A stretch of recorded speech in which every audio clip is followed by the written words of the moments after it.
Okay, I'd like to look at some more examples of proving trig identities. I will call this example set number 2. First of all, prove that cosecant of theta minus cotangent of theta equals sine theta divided by 1 plus cosine of theta.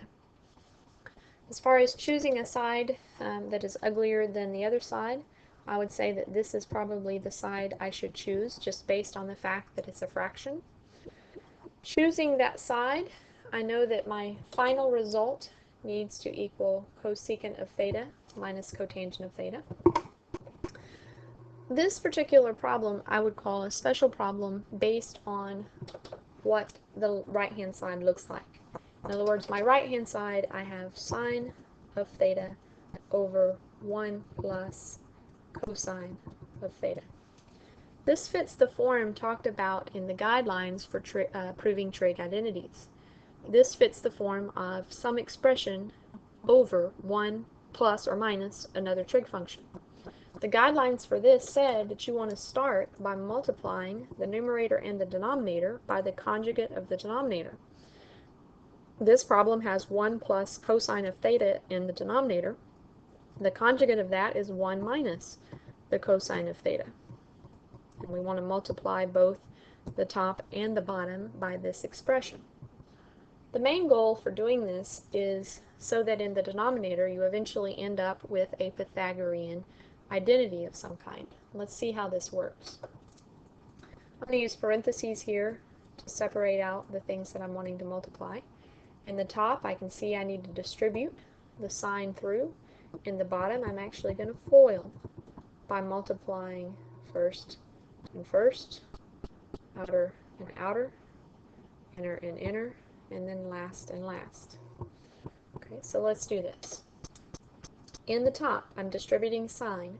So sine of theta times 1 is sine of theta. And then sine of theta times negative cosine of theta is negative sine theta multiplied by cosine of theta. In the denominator, foiling that out, first times first is 1 times 1. That results in 1. The outer two is 1 times negative cosine of theta. That's negative cosine of theta. The inner two functions, cosine of theta times 1, that's positive cosine of theta.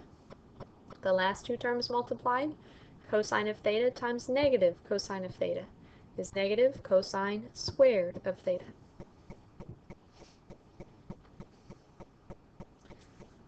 Okay, from here, in the denominator, you notice that the two middle terms actually cancel. If those two middle terms don't cancel on a problem like this, there's something wrong.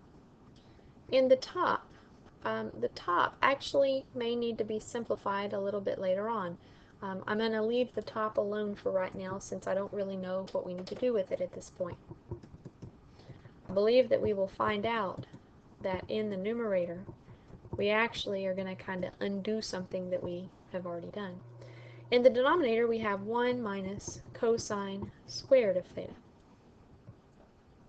Now, the goal of doing this was so that in the denominator, I ended up with something that reminded me of a Pythagorean identity. This reminds me of sine squared theta plus cosine squared theta equals to 1, but we see it's in a different form. An alternate form for that identity was that sine squared of theta equals 1 minus cosine squared of theta. And we see that we have the right-hand side of that identity. This is what we have. Well, we can substitute in sine squared for that. So I'm going to take the top, leave it alone for right now. And then in the denominator, 1 minus cosine squared of theta, we found out we can substitute in sine squared of theta for that entire expression. Now, here's what I mean about undoing something that we had previously done. The top two terms involve a sine function. Previously, we had distributed that sine function through.